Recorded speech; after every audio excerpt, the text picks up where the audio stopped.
Muy bien, sean todos y todas bienvenidos a la clase número 19 del curso de desarrollo de videojuegos. Hoy vamos a tener una clase bastante interesante. Vamos a trabajar con partículas. Vamos a aprender técnicamente cómo hacerlas, para qué sirven y cómo usarlas en colisiones. Y después también les voy a explicar algo adicional de que es cómo sacar partículas de otro lado, cómo no hacerlas y cómo evitarnos la fatiga de tener que hacer partículas que en realidad ya están construidas. Pero obviamente que hay que tener conocimiento para más o menos saber cómo editar esas partículas. Y vamos a ver en qué casos, obviamente, se emplean estos elementos. Además, después del break, de forma adicional, a mí me gustaría proponerles introducir el concepto de corrutina. Si bien la corrutina no es un contenido regular del curso, cuando doy los cursos de Unity yo siempre lo incluyo porque es algo que está bastante bueno que ustedes dominen, particularmente si van a hacer entrevistas laborales para puestos de Unity. La corrutina permite prototipar mecánicas muy rápidamente. Entonces, pasado la parte de partículas, vamos a presentar qué es una corrutina y vamos a mostrar algunos casos de prototipado de mecánicas con corrutina, para que lo tengan presentes. En realidad ustedes ya están utilizando algo que es una corrutina, solo que, solo que no lo catalogamos como tal, nos referimos al método invoke repeating. Bueno, una corrutina sería un tipo de invoke repeating, pero que nosotros podemos customizar. O sea, básicamente ese sería el enfoque. Entonces, bueno, esa sería la idea de la clase hoy. Solo para aclarar, esta es una clase de transición, eso significa que no hay desafío, porque en realidad el tema de eventos es bastante complicado, entonces también vamos a destinar algunos minutitos para mostrarles otros casos de aplicación de eventos, particularmente para que vean la otra parte de implementación que les dije cómo se podía armar y organizar los eventos también que no nos alcanzó para desarrollar. Y bueno, y después vamos a ver el concepto de corrutinas, ¿no? Como les mencionaba, es una clase de transición, no hay desafío, así que la idea es aprovechar al máximo el caso de los ejemplos e intentar aprender herramientas nuevas para hacer nuestros videojuegos cada vez más interesantes.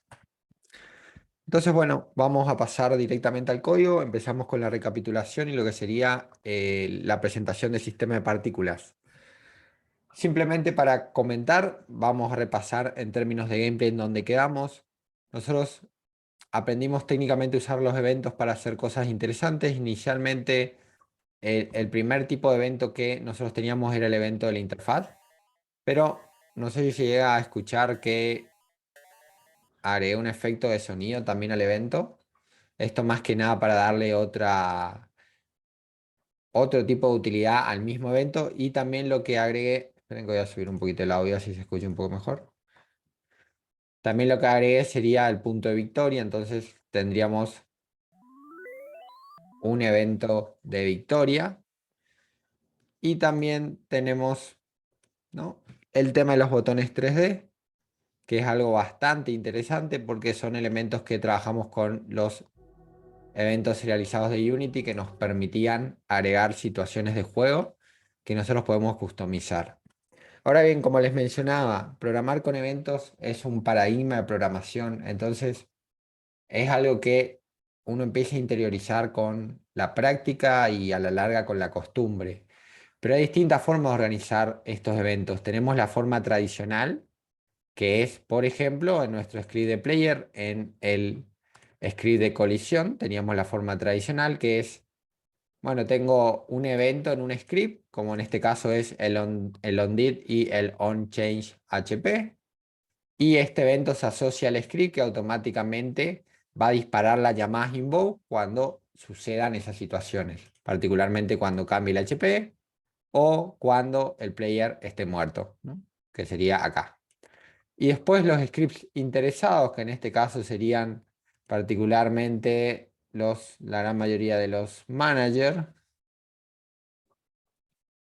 scripts managers, como por ejemplo el Hat Manager. El Hat Manager se suscribe al evento y generalmente dijimos se suscribe en el método awake o en el método onEnable y se desuscribe en onDisable, ¿no? Generalmente se aconseja que sea en on enable y on disable. ¿Por qué? Porque esto es un componente, ¿no?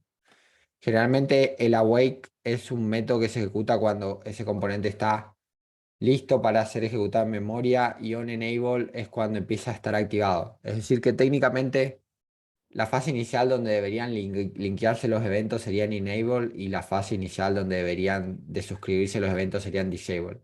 Pero mientras que se suscriban y se suscriban entre awake y enable no hay tanta diferencia en términos de funcionamiento, pero sí es importante esta parte, ¿no? Porque esta parte a la larga nos va a tirar errores. Y por ejemplo acá les creé un SFX Manager, que es un objeto, que es este objeto que está acá en los managers, que se encarga de manejar distintos clips. De hecho, lo interesante es que maneja un array de clips. Y este array de clips básicamente sirve de diferentes clips en función de, por ejemplo, si se recibe un daño que es menor a 10 se sirve un clip. Y si se recibe un daño que es mayor a 10 por ejemplo, un golpe crítico, se reproduce otro clip. Entonces, y fíjense que toda esta gestión está hecha con eventos, creando eventos de tipo on-health, on-damage y on-win, como otro tipo de enfoque para gestionar esas interacciones. Y la gran mayoría de ustedes estaba consultando de por qué en realidad no lo hago como estaba antes, ¿no? Bueno, porque en realidad esto se hace así cuando nosotros tenemos distintos casos, ¿no? De, por así decirlo, interacciones entre scripts. Es decir, tengo un script donde sucede algo y muchos scripts tienen que enterarse. Cuando pasa eso, el paradigma de eventos es ideal. Respecto al array de SFX, un array de SFX es un array de audio clips, por eso lo quise incorporar. Puede ser un array o una lista de audio clips. Entonces vos simplemente esto lo serializás y ahí automáticamente cargas todos los clips. Y después, bueno, obviamente necesitas tu audio source y en función de cuando ocurre un evento, tengo el on enable para suscribirme a todos los eventos, on disable para desuscribirme a los eventos. Y bueno, tengo el método damage sfx que ejecuta play sfx, que play sfx es un método que lo que hace es le reproduce nuestra pista de sonido con el método play one shot. Acá, como pueden ver, tenemos bastantes características de reutilización de código. Por ejemplo, tenemos la generación de Plate SFX, donde obviamente SFX Collection es nuestro array y se sigue manejando como un array, ¿no? Entonces, con el índice, básicamente se accede a ese clip y se reproduce en cuestión, ¿no? Y esto funciona de forma bastante interesante porque nos permite generar distintos efectos de sonido que nosotros podemos reemplazar, ¿no? Y de vuelta a esto, estos son casos genéricos. Ustedes podrían incorporar este SFX en su juego y reemplazar por las pistas pertinentes. O sea, no es como que, si bien está bueno codificarlo desde cero, a veces es más que nada ver cómo se codifica a grandes rasgos e implementarlo. También trabajar mucho con haces de terceros.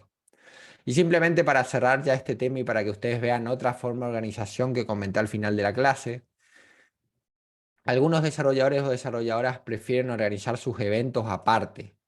¿Por qué? Porque es más fácil tener una idea general de arquitectura de qué evento se utiliza, por ejemplo en el player. Entonces hacen un script de player events que fíjense que ni siquiera hereda monobehavior, porque recuerden que en este caso, cuando estamos hablando de eventos que no son eventos de Unity, estamos trabajando con C Sharp. Entonces, particularmente podemos no heredar de monobehavior porque no necesitamos eso. Y lo que hacen es organizan sus eventos así, los organizan como eventos estáticos y utilizan métodos estáticos para hacer las llamadas invoke, ¿no? Para mantener ese principio de responsabilidad de que la gente que crea sus propios eventos es el encargado de gestionar las invocaciones. Y después acá en los otros scripts se utilizan player events para llamar al evento, ¿no? Como pueden ver, y como pueden ver es un nivel de abstracción superior, ¿no? Es como que un nivel de complejidad para tener separados los eventos. Obviamente usted me van a decir, profe, pero ¿para qué se complican haciendo esta separación? ¿No sería más efectivo tener los eventos de colisión acá y los otros en un otro script? Claro, lo que pasa es que este esquema es viable, por ejemplo, si están haciendo un RPG y tienen 50 eventos ligados al player, les va a ser mucho más efectivo tener uno o dos scripts para gestionar todos los eventos. De hecho, podrían tener un script de player event para eventos de inventario, para eventos de habilidades, para eventos de interacción con otros jugadores. Entonces, estos son esquemas que tienen más sentido cuando empieza a crecer el proyecto. Pero no por eso no los vamos a dejar de comentar, o sea, piensen que a medida que vayan escalando y vayan perfeccionando sus habilidades en la codificación, van a encontrar distintas formas de organizar estos elementos, ¿no? No es como que hay una única forma. Lo del SFX, sí, lo del SFX en realidad lo vimos cuando vimos Audio Source, ¿no? Eso fue hace bastante. Pero lo que pasa es que acá básicamente mostramos otra forma de organizar eso, ¿no? Recuerdan que cuando nosotros dimos esa clase de audio, mostramos un ejemplo muy básico y ahora es como que seguimos ejemplificando ese ejemplo, solo que esto sería la gestión de clic de forma dinámica, ¿no? Se sigue haciendo con un audio source, porque recuerden que el fundamento es el mismo. Tengo acá el SFX Manager que tiene un audio source con un audio clip vacío y lo único que hace es, esperen que acá, lo único que hace es utilizar ese audio source y con el método que es el único método que existe para reproducir un clic, que es onPlay shot, o sea, para reproducir una única vez, lo que se hace es se reproduce el audio source y listo. O sea, la gestión de audio source, la reproducción de audio source no es un problema. El problema es cómo organizo un grupo de clips, ¿no? Y a veces se puede utilizar un array, se puede utilizar una lista, ¿no? Y generalmente se reduce a eso. O sea, vi muy pocas veces casos donde utilizaban diccionarios para pilar pistas musicales. Eso por lo general se hace en juegos musicales, donde asignas una clave a una pista musical. Eso sería un caso de diccionario con pistas musicales. Pero si es un juego que no es un juego musical específico, generalmente la música se gestiona con colecciones de música, con pistas musicales, que serían listas o array de clips, ¿no? Y lo mismo los eventos. Si bien ustedes podrían tener uno o dos eventos, se puede hacer un juego completo sin trabajar eventos. De hecho, hay programadores que recién conocen los eventos una vez que hacen su tercer o cuarto juego. Pero esto más que nada está pensado en una especie de curso mixto que a usted les permita poder hacer sus propios juegos, pero a la vez que conocen los fundamentos de la programación en desarrollo de videojuegos. Y hay muchas cosas como la herencia y los eventos que quizás no lo usen en su proyecto, pero al momento de afrontar cierto tipo de proyecto, lo van a necesitar, ¿no? Entonces, o al menos para una entrevista técnica, capaz se lo preguntan. Entonces son un conjunto de elementos que al menos conocer de nombre está muy bueno, ¿no? Y después, bueno, practicarlo un poquito y quizás el día de mañana cuando les toque un proyecto y vean que una situación donde, ah, mira, tengo este script que hace una cosa y que tiene que comunicarle a otros 10 GameObject de mi proyecto que sucedió esa cosa. ¿Cómo lo hago? Bueno, y ahí les va a sonar la palabra eventos porque se acuerdan que quizás en el curso core le dijimos, bueno, cuando tiene una relación de comunicación de uno a n, es decir, de una persona que tiene que informarle a muchos, utilizan eventos. Ahora, si es una comunicación de uno a uno, nadie va a rasgar sus vestiduras porque están usando una referencia, ¿no? A veces incluso se podría justificar si el evento versus una referencia no utilizan los mismos recursos en términos de procesamiento de cómputo, ¿no? Pero de vuelta, si es uno a muchos, es decir, un script informa mucho sobre una situación, ahí el evento está más que justificado. Y bueno, el tema de los Unity Manager, también como los Unity Event, como herramientas de vuelta a lo mismo, para serializar esos eventos y hacer que esos eventos no solo tengan asociada una respuesta, sino que tengan un conjunto de respuestas. Como respuesta potencial, la posibilidad de ir serializando esto e ir adaptando estos comportamientos, ¿no? Generalmente, como norma general, y con esto cerramos, los eventos de C# se suelen utilizar para eventos estáticos, porque recuerden, cuando algo es estático, no necesita una instancia de esta clase. Este player event no está agregado a ningún GameObject y funciona perfecto. Eso significa que no necesita una instancia, ¿no? En cambio, cuando vos utilizás eventos serializados de Unity, a vos te va a interesar que este evento esté agregado a un componente, que ese componente existe en el juego. Es decir, que en realidad vos ves que acá el botón A tiene una respuesta y el botón B puede no tener respuesta, como ves ahí. Entonces, para el caso del botón B, que sería ese que está ahí, cuando yo técnicamente lo presiono no pasa nada. Pero para el caso del botón A, cuando yo lo presiono sí pasan cosas. ¿Por qué? porque esos eventos están asociados a nivel distancia. Entonces, un GameObject que tiene agregado este componente botón 3D maneja un conjunto de eventos, pero sus respuestas están asociadas a nivel instancia. Mientras que otro GameObject que tiene el mismo componente, tiene los mismos eventos, pero tiene otras respuestas asociadas. Entonces, esta diferencia entre evento estático y evento público asociado a una instancia también es otra capa de abstracción que es un poquitito más compleja y que lleva mucho tiempo procesar y que a veces sale más automático hacerlo, decir, bueno, hago métodos estáticos con C Sharp y después hago estos métodos serializados para hacer mecánicas, trabajarlo así, que una vez que se internaliza, después se entiende el tema esta de la teoría de cómo funciona uno y cómo funciona el otro, ¿no? Entonces, para hacer un script que no está agregado a un GameObject, este script tiene que ser estático. Es correcto. Sí, sí, sí, es correcto. Porque al ser estático, le estás diciendo en C Sharp que este script puede existir. Tiene que ser o completamente estático o tener un atributo estático. Si vos no lo tendrías estático, acá vos podrías hacer al script, pero siempre y cuando tengan métodos estáticos o propiedades estáticas, ¿no? Acá tenemos métodos y propiedades estáticas, ¿no? Pero, por ejemplo, si vos querés utilizar algún evento y ese evento no es estático, sí o sí necesitas una instancia para emplearlo. Entonces, esa es la idea.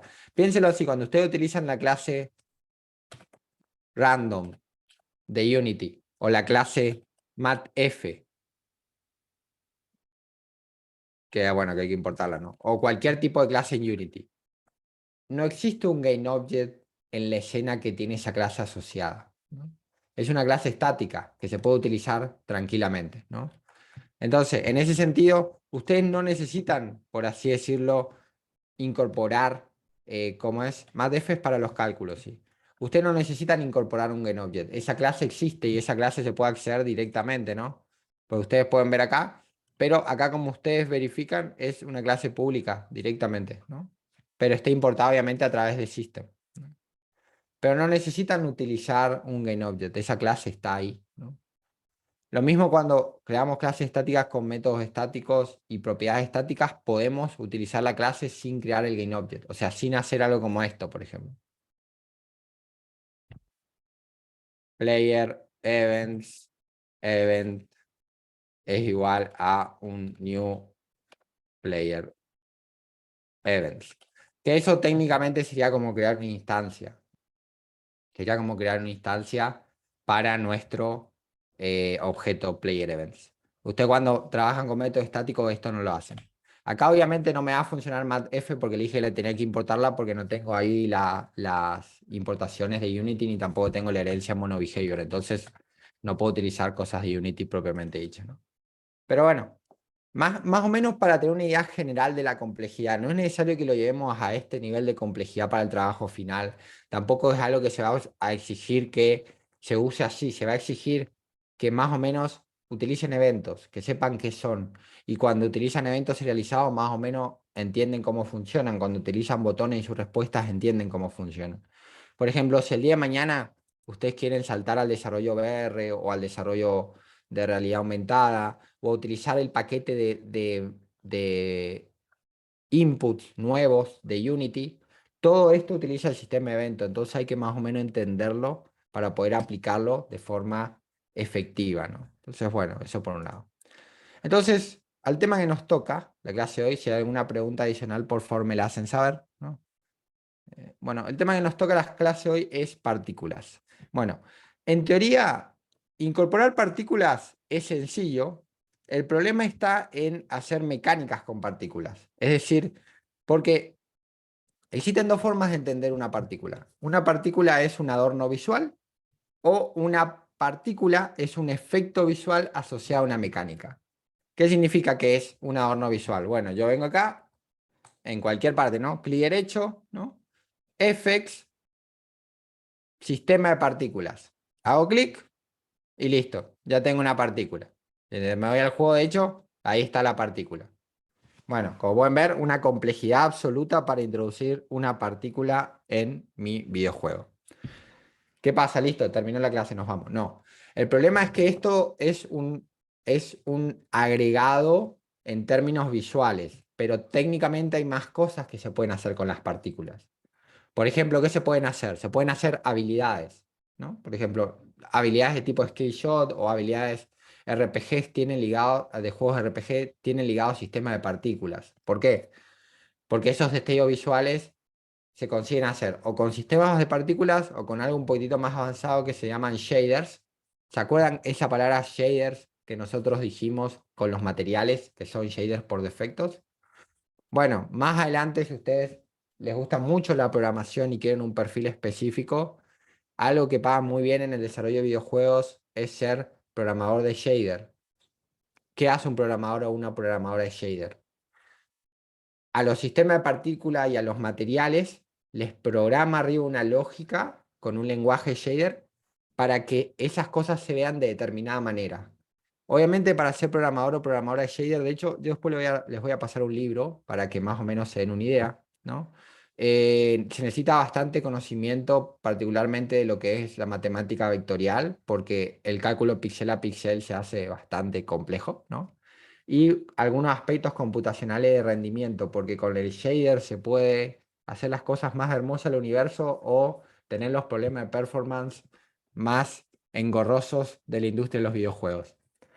Entonces, hay distintas formas de hacer esto, ¿no? Pero lo que sí se coincide es que las partículas son como uno de los elementos que nos permiten hacer efectos visuales.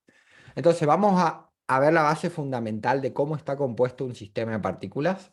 Vamos a hacer algunas ediciones.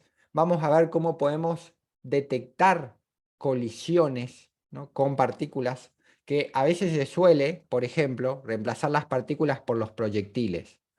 Me van a decir, no me parece que sea interesante. Bueno, lo que pasa es que a veces que el costo computacional de instanciar muchos GainObject para hacer proyectiles es mucho mayor que utilizar un sistema de partículas, emitir así un destello de partículas y darle al jugador la ilusión de que está disparando algo, ¿no? Entonces muchas veces es mejor no tener proyectiles a lo largo de todo el videojuego viajando por el infinito, sino tener un sistema de partículas ahí muy leve y detectar la colisión con el Raycast, que por ejemplo eso es lo que hace la gran mayoría de los FPS, ¿no?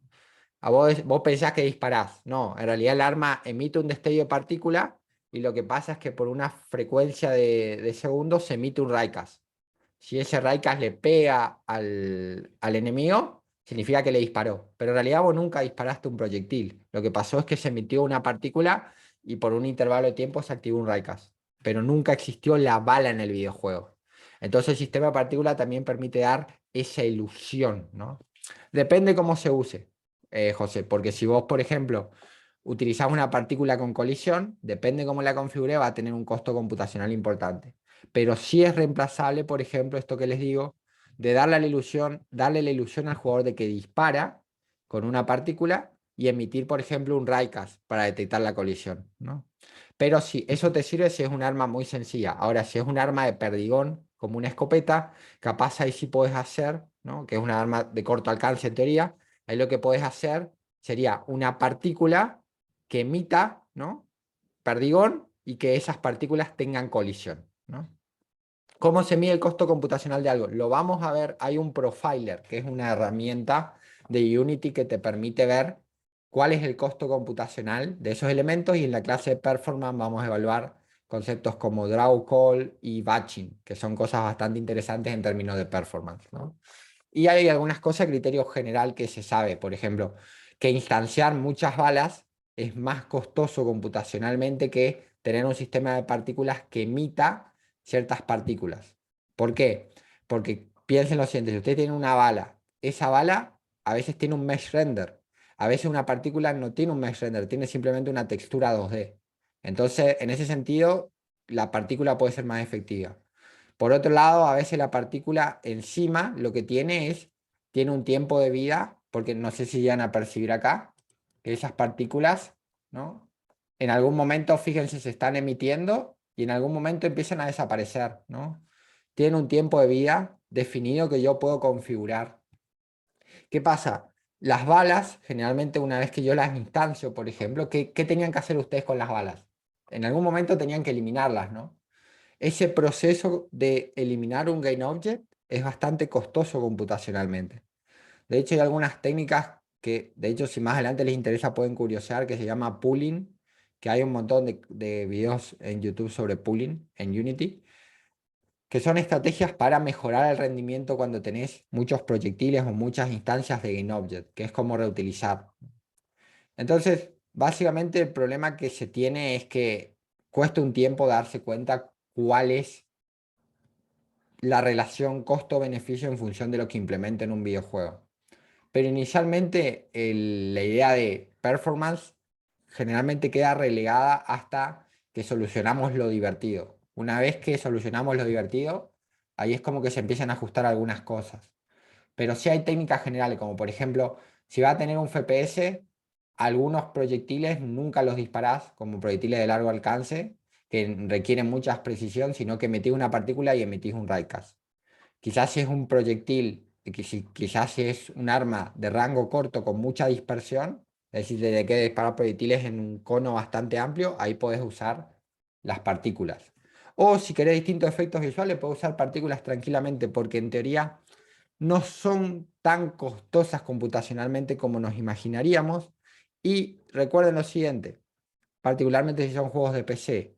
Generalmente, cuando nosotros jugamos un juego de PC, esperamos tener cierta fidelidad gráfica, ¿no? Generalmente los juegos que más atrapan son aquellos que, independientemente de su setting, tienen efectos visuales suficientes y modelos lo suficientemente interesantes o setting extremadamente interesantes como para engancharnos. Entonces las partículas son un componente importante, más allá que después se puedan ir optimizando. Entonces, bueno, como vimos, ahí creamos una partícula. ¿Cómo incorporamos una partícula? Clic derecho, ¿no? Efecto, insertar la partícula. Como ustedes pueden ver, en realidad la partícula, el sistema de partículas es un componente, no es un GameObject, es un componente. Ustedes podrían agregarle un Particle System a cualquier GameObject de la escena. Entonces, lo primero que tenemos que entender del sistema de partículas es que por defecto tiene activados solo algunos módulos. Por ejemplo, tiene activado el módulo de emisión, que me va a determinar cómo se emiten las partículas. Es decir, las partículas tienen un origen, es decir, un transform origen, y desde ahí, como ustedes pueden ver, se van a dispersar, van a nacer y van a morir a partir de su punto de origen. A ese fenómeno se le conoce como emisión del sistema de partículas. Todo en los sistemas de partículas en Unity es configurable. El tema es que a veces esa configuración lleva mucho tiempo y lo peor de todo es que a veces esa configuración ya lo hizo otra persona. Entonces, en base a la referencia de los Simpson, él no podría hacer lo otro, ¿no? Muchas veces si yo quiero un sistema de partículas, lo primero que voy a ir a mirar es si ese sistema de partículas ya existe y voy a utilizar uno y reutilizarlo de otro lugar. Incluso, les digo esto porque incluso algunos de los tutores capaz coinciden conmigo, existe, si vos sos desarrollador independiente, existe como una especie de práctica de coleccionismo, de estar a la casa de assets gratuitos o incluso pagos a muy bajo precio para no tener que hacer ese trabajo más adelante, ¿no? Es como una especie de atrapalos ya, pero de los assets. Y lo que más se buscan, lo que más se valoran son las pistas musicales y los sistemas de partículas.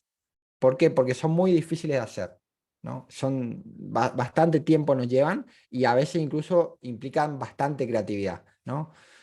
También, obviamente, las animaciones, pero lo que son sistemas de partículas y, ¿cómo es? Todo lo que es efectos sonoros, que serían VFX, efectos visuales, y SFX, efectos sonoros, son muy valuables por esas cuestiones. Y porque muchas veces te permite desarrollar un videojuego sin contratar a un artista o un músico, que si bien son perfiles muy requeridos en la industria. Cuando tenés un videojuego independiente, parte de ese presupuesto tiene que estar en la parte de desarrollo para ver si, cómo es, si vamos a vender esto, si alguien lo va a comprar, ¿no? Entonces, ese también es un factor importante. Entonces, eso por un lado. Por otro lado, esto solo de nota de color del tema de los assets. Es algo que está bueno tener una biblioteca de assets porque para hacer prototipos, para hacer nuestros propios juegos, Y para familiarizarse también trabajar con recursos de terceros, que también está espectacular. Porque en una empresa quizás, si ustedes no se especializan en modelado o lo que fuera, o en recursos 2D o lo que fuera, le van a pasar modelos de terceros y se van a tener que arreglar con eso. Entonces es más probable que ustedes editen un sistema de partícula que lo hagan desde cero. Pero igual vamos a sentar las bases para hacerlo desde cero. Después hay sitios que ahí mencionó, por ejemplo, Jeremías, Humble Bundle, que es un sitio donde generalmente se venden paquetes, y muchos de los paquetes que se venden ahí tienen que ver con assets o incluso con libros. Cuando están los libros están todos en inglés, pero de ahí, por ejemplo, se sacan muchas cosas de desarrollo de videojuegos. Y si bien los precios a veces son muy baratos, no superan, por ejemplo, $25, y a veces conseguís verdaderas ofertas. Quizás $25 puede sonar mucho, pero para un proyecto, por ejemplo, si están haciendo un proyecto RPG, por ejemplo, los assets que están ahora, que vi, hay assets de Unity que están muy específicos, que eso se traduce para alguien que es profesional en desarrollo de videojuegos mira, ese trabajo no lo tengo que hacer yo, ya lo tengo armado y puedo adaptarlo al proyecto que me pide mi cliente eh, al 100%, ¿no? Entonces, eso es interesante también pensar en ese setting, que no hay que hacer todo de cero, porque particularmente eh, uno, del- a ver, y esto es en base a lo que yo veo de todos los proyectos que vi, se puede conseguir el asset de afuera, se puede conseguir el animador o animadora de afuera, pero la base fundamental es quien va a mezclar todo en el engine, o sea, quien va a ser, quien va a cocinar todos esos recursos en el motor de videojuegos. Entonces, inicialmente lo que se busca es hacer eso, cocinar la diversión y después pasar como es, al tema del pulido a través de los recursos gráficos, ¿no? Salvo caso que justo en el equipo tengan mucha gente experimentada en el tema de la construcción de asset, que ahí sí se puede aprovechar y se pueden hacer cosas fantásticas. Pero inicialmente es más común trabajar con assets de terceros y reutilizar lo que ya hay. Entonces, simplemente para entender cómo funciona esto, dijimos, emisión nos va a determinar básicamente cómo se va a emitir. Y fíjense, ahí lo activé en 1000 y fíjense la cantidad de partículas que se están emitiendo ahí, espectacular. Y también incluso podría cambiar esta emisión en relación de la distancia, por ejemplo. Y obviamente que también puedo definir acá en la forma de emisión, puedo definir, por ejemplo, ahora estamos en la forma más tradicional de emisión de partículas, que es un cono, ¿no? Pero podría tener una forma de esfera, ¿no? Que eso está en la forma shape, ¿no? En la forma de emisión está cuánto se va a emitir. En la forma shape está en qué forma se va a emitir, ¿no? Fíjense, por ejemplo, una dona. Fíjense, cuando ustedes seleccionan el módulo de shape, ¿no? Fíjense que les va a mostrar en qué forma se está emitiendo eso, ¿no? Pueden cambiar la forma de emisión. Esta es como un hemisferio, como pueden ver, es como una esfera cortada a la mitad, ¿no? Entonces, como ustedes pueden ver, tienen distintas distribuciones de formas para emitir. Generalmente, si por ejemplo, ustedes quisieran hacer lo que sería un disparo, generalmente se utiliza el cono. Obviamente que el cono, el sistema de partículas, como dijimos, está determinado por el transform, el punto origen. Eso implica que si ustedes, por ejemplo, vienen acá y rotan el sistema de partículas, ¿qué va a pasar? Obviamente que va a rotar el punto origen, ¿no? Entonces rota el sistema de partículas, incluso esto se puede rotar en real time, ¿no? Obviamente es muy común rotar estos gain objects para que las partículas vayan cambiando en emisión. Piensen que esto en términos de mecánica podría ser, por ejemplo, algo de color rojo, por ejemplo, cambiándole el star color, que ustedes sería como una especie de emisión, ¿no? Que ven ahí, y que si te toca esa misión, ¿no? Obviamente te mata, por ejemplo. Eso podría ser, ¿no? Cuando mueves la cámara de Grenoble salen muchísimas partículas de golpe. Claro, porque fíjate acá, en realidad tiene. Eso es una cosa curiosa. En realidad no es que cuando muevo, fíjate que lo dejo quieto y en algún momento empieza esa sobrecarga de emisión. ¿Por qué? Porque está variando en función de cómo esas partículas están configuradas. Fíjate acá tengo un rate over time. Entonces, acá básicamente lo que se determina es un rate de emisión de partículas a lo largo del tiempo. Entonces se emiten unas pocas y después se emiten unas 1000 partículas, ¿no? Y además tengo un rate over distance, eso me va a determinar cómo eso va a variar en relación de la configuración de distancia. Fíjate que la propagación empieza a ser un poquito más extrema, ¿no? Solo una aclaración. A más partículas, más poder de cómputo. Eso sabido, ¿no? Entonces, obviamente que ustedes deberían incorporar estos elementos solo si están bien justificados, por un lado. Por otro lado, hay algunas cosas que se pueden hacer para optimizar las partículas. Algunas cuestiones que se hacen más adelante cuando se quieren optimizar las partículas es el cuarto módulo que ustedes tienen activado es el módulo de renderer. En el módulo de renderer ustedes tienen distintas formas de renderizar las partículas. Pueden hacer estrechas esas partículas, ¿no? Para conseguir distintos efectos. Pueden incluso utilizar un mesh para esas partículas, lo cual es básicamente bastante costoso. Estas serían como las partículas más costosas que pueden ver. Fíjense, es como que se hace un cubo. De hecho, vamos a ver si encontramos un mesh por acá. Fíjense, me falta el material, ¿no? Obviamente, vamos a poner un material. Y acá, fíjense que ahí empieza a explotar todo. Espectacular. Así me gusta esa performance. Pero técnicamente se podría hacer una emisión de partículas con objetos 3D. Acá en el render se podría cambiar a mesh y hacer con objetos 3D. ¿Cuál técnicamente sería el más costoso? El menos costoso, el billboard. El billboard técnicamente sería como una textura, ¿no? Sería como un cartelito, ¿no? Este, como pueden ver, es bastante más costoso.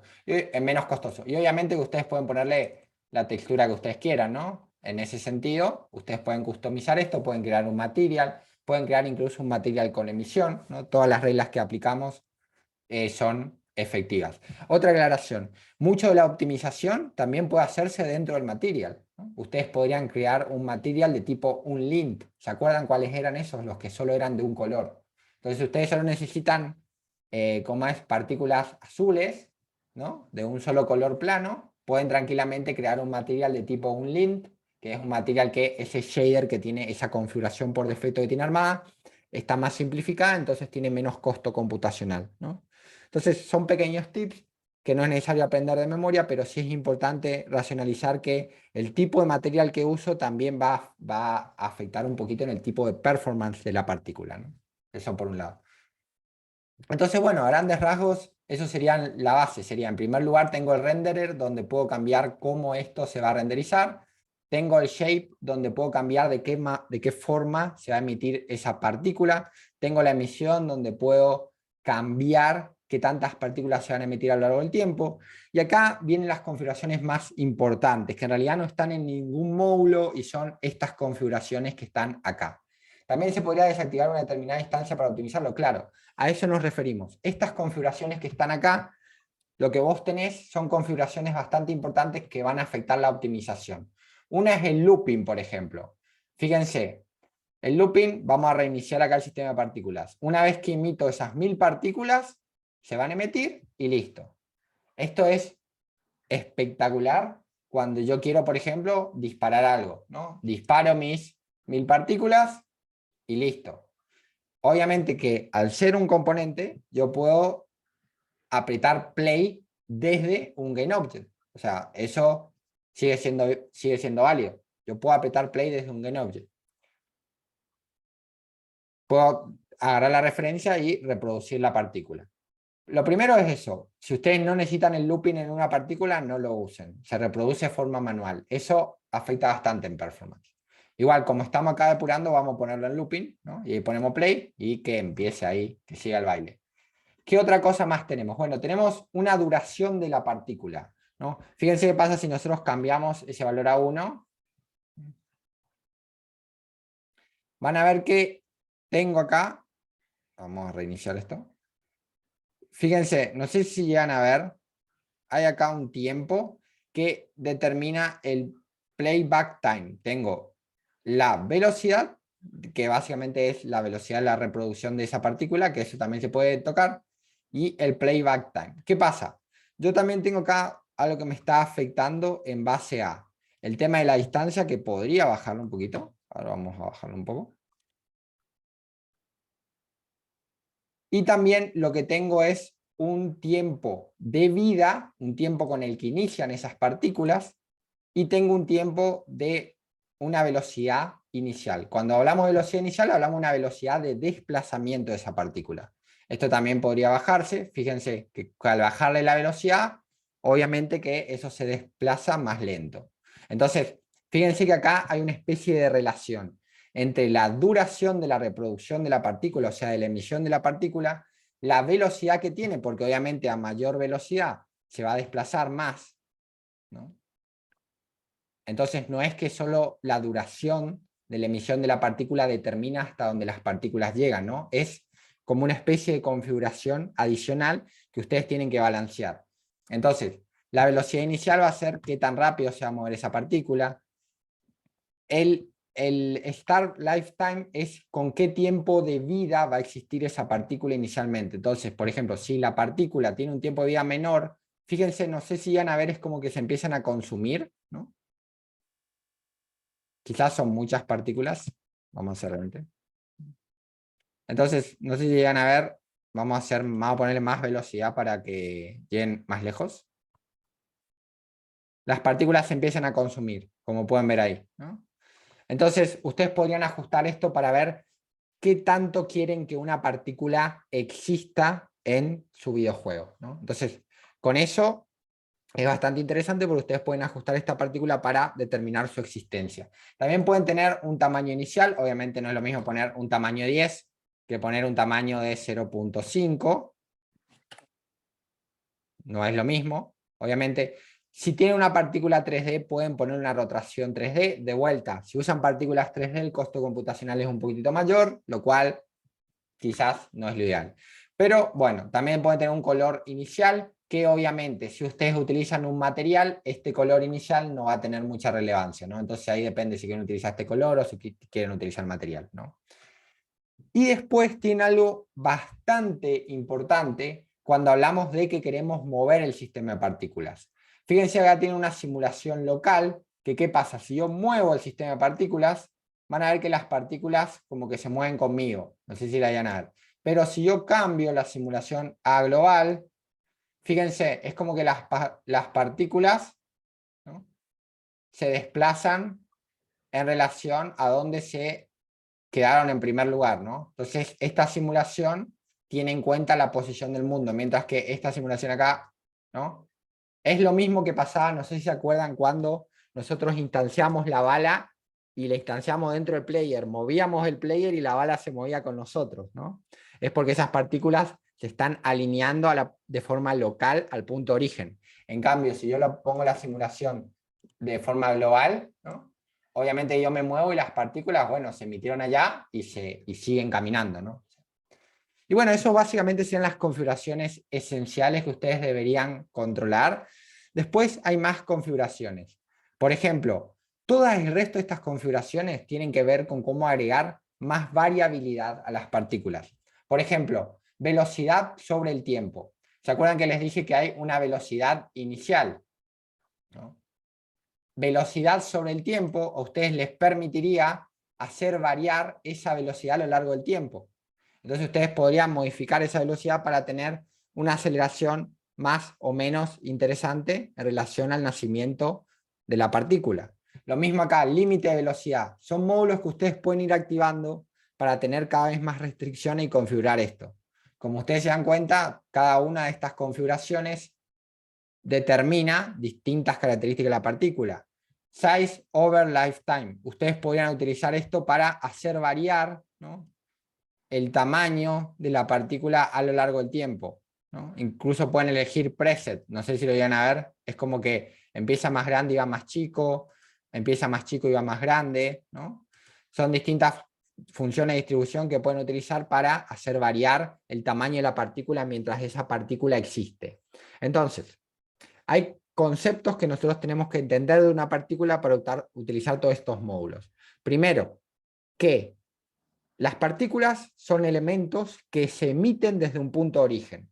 Ese punto de origen va a afectar en distintas características. ¿En qué dirección se va a emitir la partícula, por ejemplo? yo puedo cambiar la partícula para que la partícula, ¿no?, se comporte de cierta manera, y también puedo cambiar su simulación.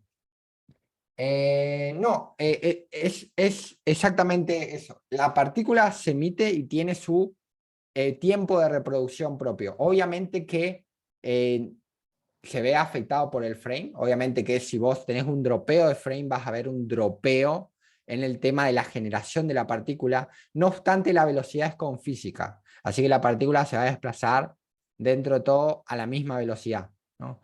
Pero también tengan en cuenta que puede ser, vos podés configurar, a ver, esperen por acá, en rotation, acá, en rotation by speed y rotation by light time. Fíjate que podés configurar velocidad angular y podés configurar impulso o incluso rango de velocidad. Entonces, todos esos cálculos se hacen con física, ¿no?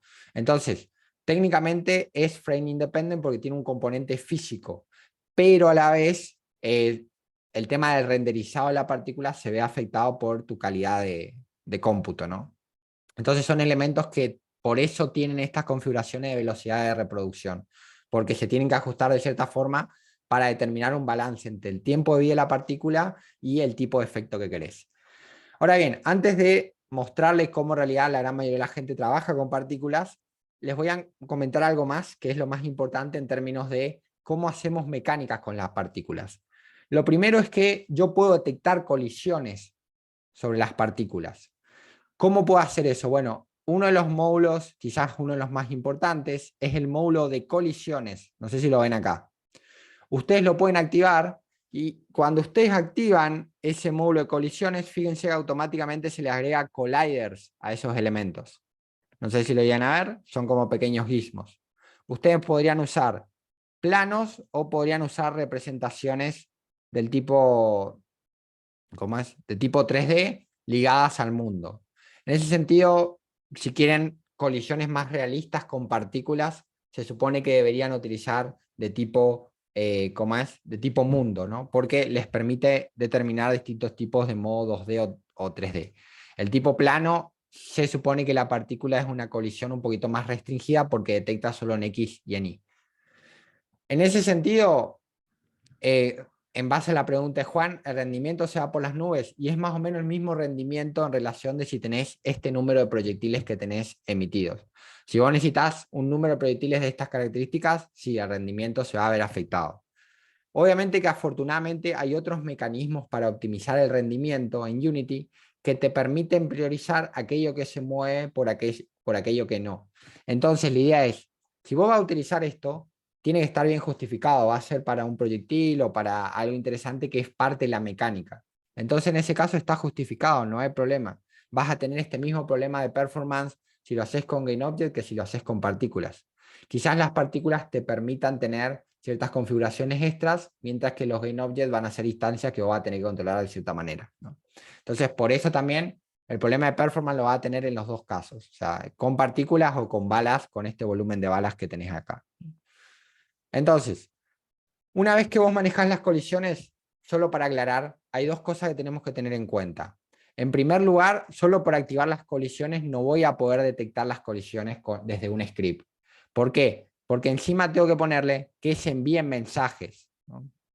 Tengo que activar esta configuración que ven acá, que es enviar mensajes de colisión.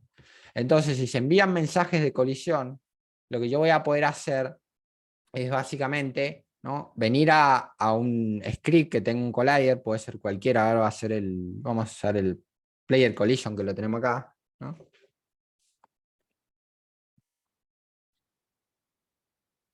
Y el único tema con las colisiones por partículas, y esto sí es algo que Unity decidió para el tema de manejarlos de ciertas características, es lo que vos haces es básicamente agarrás y pones on particle trigger o collision, puede ser los dos, puedes utilizar on particle trigger o lo puedes marcar como trigger también, o sea, no hay problema con eso. Generalmente para los proyectiles puede ser trigger, que quizás sería un poquito más interesante, pero si querés físicas asociadas a las partículas, capaz puedes utilizar OnParticle Collision. Y acá lo que vas a tener va a ser el otro GainObject. Recuerden que esto, la colisión puede ir en cualquier extremo. Puede ir en el sistema de partículas o puede ir en el player. En este caso, el Other GainObject se supone que debería ser el sistema de partículas. Entonces, acá vamos a poner un mensaje que diga: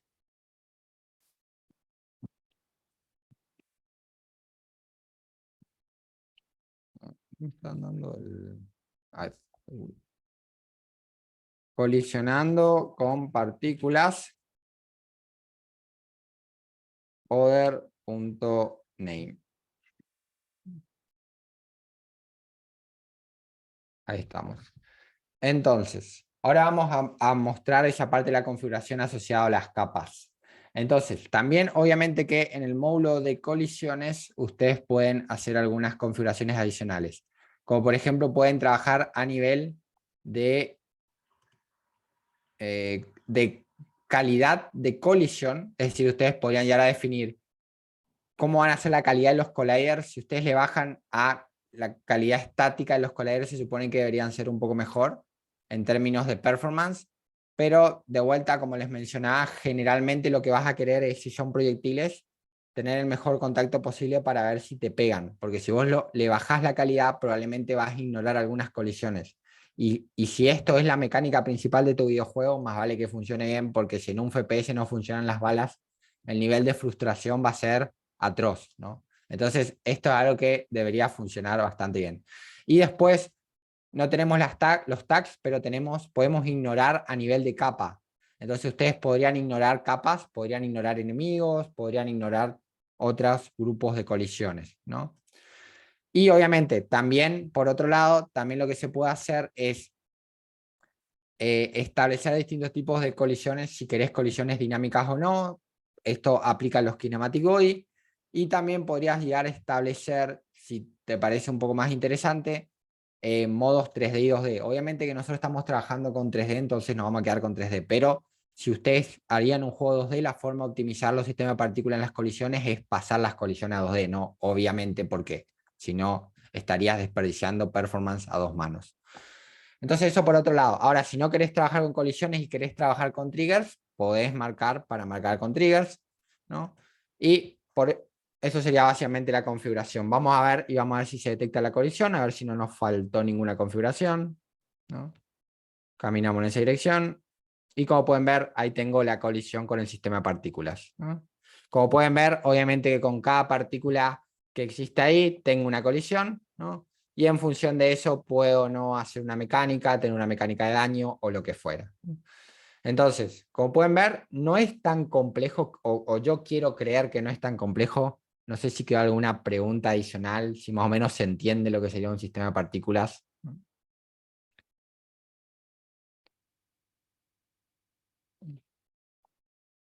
Se puede hacer un ventilador, por ejemplo, se puede hacer lo que vos quieras en realidad. Técnicamente, si invertís lo suficiente tiempo con esto, podría llegar a ser una estela de formato ventilador. Ahora bien, ¿qué pasa con esto? Obviamente que darse una idea de las configuraciones bases, de cómo hacer estos elementos, a veces lleva bastante tiempo y es un proceso que después ustedes mismos se van a sorprender de que muchas veces ya está creado y está creado gratis. Entonces, la sugerencia que nosotros le damos, más que nada, entendiendo que esto tarda bastante, es que primero busquen si la partícula ya no existe en algún lado y después háganlas ustedes desde cero.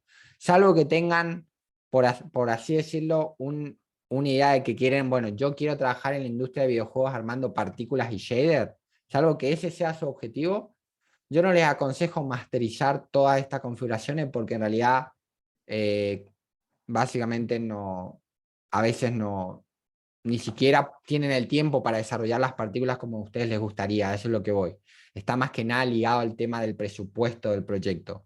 Entonces, inicialmente, en mi caso, y creo que en el caso de la gran mayoría de la gente que trabaja con esto, lo primero es ver si esa partícula ya no existe en algún lado.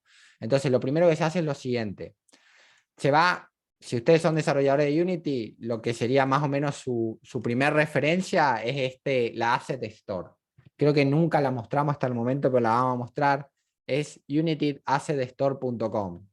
Ustedes vienen acá, lo que hacen es lo siguiente. Tienen acá en BFX, tienen partículas, tienen 1514 partículas, para empezar, ¿no? Y lo que tienen es el tag que nos gusta a todos, que es, venimos acá abajo, ¿no? Venimos a la parte de precios y tenemos acá Free Assets. Entonces, acá ustedes tienen, como pueden ver, 68 juegos de partículas con los que pueden empezar a trabajar. O sea, y partiendo desde ahí, acá encuentran fuego, encuentran habilidades, encuentran cómo es burbujas, encuentran lo que se les ocurra, ¿no? Considerando que la gran mayoría de estos son gratis y son accesibles, lo que nosotros les recomendamos es que para empezar a trabajar con partículas no empiecen a hacerlas desde cero. Más allá que está interesante ver cómo funcionan, ver cómo podemos incluir una colisión con esa partícula y ver cómo adaptarlas. ¿Puede tener reflexión de iluminación? Sí, pero ten en cuenta que la emisión está ligada a la luz, pero sí puedes poner un material de emisión a la partícula. Tranquilamente puedes poner un material de emisión. De hecho, por ejemplo, fíjate esto, acá, este sistema, acá, este simple FBX, es uno que le recomendamos bastante, que tiene partículas sencillas. Entonces, ¿cómo se instala esto? Simplemente también para incorporar lo que es algo que quizás no mostramos hasta el momento. Ustedes van a la página de Unity, eligen cualquiera, el que más les gusta, por ejemplo, este acá, y ponen agregar a mi asset, agregar a mis assets, ¿no? Una vez que agregan a sus assets, ahí los van a tener en sus assets y lo que hacen es, me dicen, bueno, vos ya lo tenías esto, y lo que haces es venís acá a Unity, venís al Package Manager, eso es donde nosotros instalamos, no sé si se acuerdan, Cinema Machine, venís al Package Manager, ¿no? Venís a Mis Assets y ahí se les va a cargar todo el listado de assets que tienen ustedes. Obviamente que si ustedes no, ¿cómo es? No tienen assets, ¿cómo es? Les va a salir algunos assets nomás, no le van a salir todos. Pero si, por ejemplo, ustedes, si no lo buscarían, ¿no? Simple, a ver, simple SFX, Cartoon Particles, creo que era este. Y ahí lo que hacen es, lo importan, ¿no? Apretan importar, les va a salir esta ventanita, que es esta acá, importan, y algo interesante de la gran mayoría de los assets con lo que ustedes trabajan es que estos assets generalmente vienen en formato prefab. O sea, entonces le va a aparecer la carpetita en la raíz, ¿no? Que es esta carpeta que está acá, simple FX, y 3D Asset, la pasan acá, y lo que hacen es vienen acá, buscan en sus prefab, y por mucho talento que tengamos para crear estas cosas, voilà. Entonces, si bien es como les digo, generalmente nosotros nos gusta ser el artesano que construye el 100% del videojuego. Alguien me dijo una vez que el 100% del videojuego es la parte divertida, no es el resto de los elementos que se pueden generar proceduralmente o a través de recursos que ya existen. Entonces, la parte del desarrollo de videojuegos se focaliza en hacer el juego divertido para que alguien lo pueda comprar y que nosotros le podamos vender a alguien algo divertido. Si bien la partícula puede ser un factor determinante en la diversión dependiendo de la mecánica, muchas veces es algo que obviamos. O no sé, piensen en alguna partícula que ustedes digan, mira qué divertida esta partícula. En algún videojuego, salvo que no esté ligado a una mecánica, muchas veces son factores que se entienden significantes, pero que muchas veces no tienen tanto impacto como en un sistema sólido de juego, en básicamente un sistema balanceado de juegos y una experiencia multijugador, en un sistema justo de juego, que son la gran mayoría de las situaciones. Todas las licencias que están en Unity, la licencia de Unity para la Asset Store implica que vos lo puedes usar en proyectos comerciales, ¿no? De hecho, todos los assets tienen acá un apartado de licencias. La gran mayoría debería tener acá Released en Overview. Antes aparecía la licencia específica para este asset. Sí, acá. License Agreement, Standard Unity Asset Store EULA. Ese es el estándar de licencias para Asset Store. Y si vos vas acá, podés leer la licencia específica que esta licencia te deja utilizar en productos comerciales, ¿no? Ahora vamos a buscar comercial. Entonces, en teoría, vos podés hacer productos, la gran mayoría de estas licencias son, podés hacer productos comerciales, pero vos no podés vender estos assets como propios. O sea, podés hacer tus videojuegos con estos assets, pero no los podés vender. Que obviamente que eso sería bastante turbio, por así decirlo, ¿no? Entonces, básicamente esa es la particularidad general. Obviamente que todo lo que vimos inicialmente aplica, ¿no? Ustedes quieren transformar esto, pueden transformarlo, pueden venir acá al prefab, obviamente sigue siendo un sistema de partículas, pueden venir acá y ampliar esto, ¿no? Para hacer un fuego más alto, pueden venir acá, ¿no? Cambiar el Star Color. Fíjense que como está hecho esto acá, ese Star Color sí tiene un impacto bastante considerable en cómo se hace eso. Entonces, la idea es jugar con estos elementos bases que ya existen y si después quieren, necesitan colisiones sobre esto, colocan acá la colisión y listo. Entonces, la idea es eso, ¿no? Potenciar el desarrollo de videojuegos con algo que ya existe y no desarrollarlo desde cero. Entonces, hasta acá, más o menos, ¿cómo estamos? A grandes rasgos. Bien. Por último, ¿cómo se activa un sistema de partículas por código? Y ahí vamos al break y pasamos a los ejemplos de corrutina. Bueno, un sistema de partículas por código se activa de la siguiente forma. Vos podés ir a cualquier lado. Es más, creo que si venimos acá al botón B, vamos a suponer que este sistema de partículas, ¿no?, está acá, no está en looping. Si vos venís al botón B y acá seleccionás el sistema de partículas, debería tener para el Particle System el método play.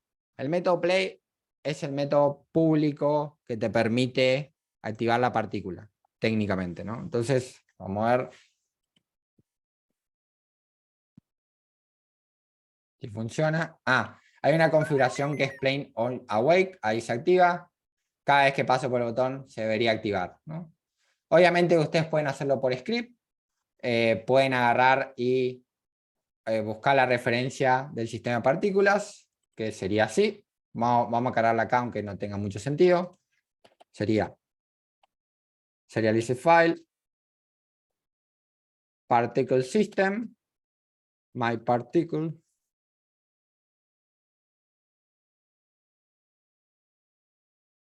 Y acá esto podrían hacer myParticle.play. Y así reproducen el sistema de partículas. O sea, desde el código o desde un evento, ¿no? Es básicamente bastante sencillo una vez que entendemos el audio source.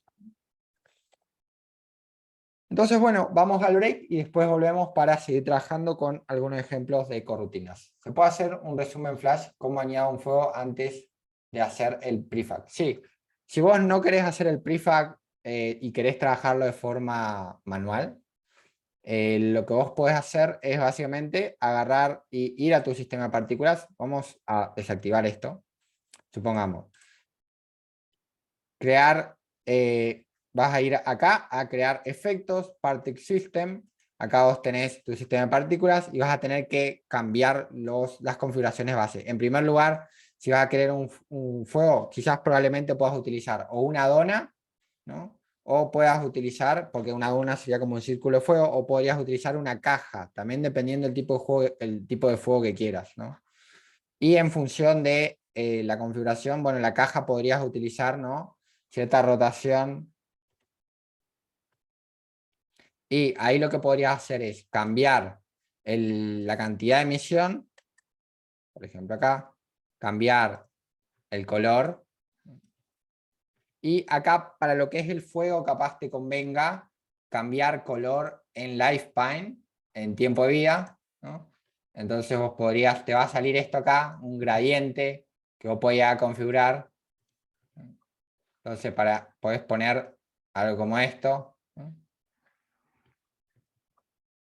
Y podés configurar distintas paletas de colores. Ahí es un fuego negro medio raro, ¿no? Y básicamente lo que vos podrías hacer es trabajar con esos elementos. Y por último, en base a la otra pregunta que hizo Julián, ¿cómo agregás el tema del botón? De vuelta a lo mismo. Imaginemos que vos no querés que esto se active al comenzar el juego. Lo primero es desactivar Plane on Awake, porque si no se va a activar por primera vez. Desactivás el looping y lo que venía a hacer acá es botón B,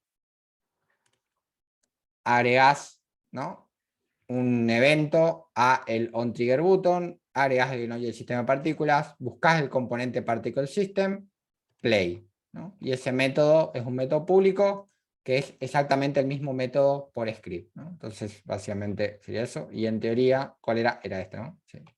Ahí tenemos nuestro hermoso fuego negro, ¿no?, que se emite ahí. Vuelta y empieza vuelta. Entonces, como pueden ver, si realmente quieren hacerlo visualmente estético, yo les aconsejo que empiece con los sistemas de partículas porque a veces es bastante frustrante hasta darle en la configuración que nosotros queremos, ¿no? Entonces, bueno, vamos al break y después contesto preguntas adicionales que vayan quedando.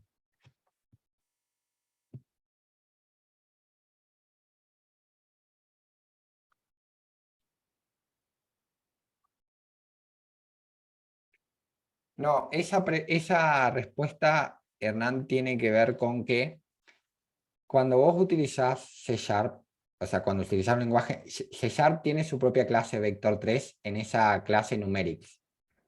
¿Qué pasa? Si vos tenés las dos importadas, va a haber una ambigüedad. Hay para otras clases también que esa situación. No estoy recordando cuál otras clases son.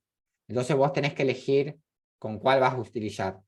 Hay dos formas de hacerlo. O borrás la otra importación o escribís numerics.vector3 para decir que estás utilizando específicamente ese vector3, el de C Sharp, y no el de la clase vector3 de Unity. Porque fíjate, son dos clases que pertenecen a dos namespaces diferentes. Uno que es Unity Engine y otro que es System Numerics, ¿no? Entonces, el conflicto se da porque hay dos clases que tienen el mismo nombre.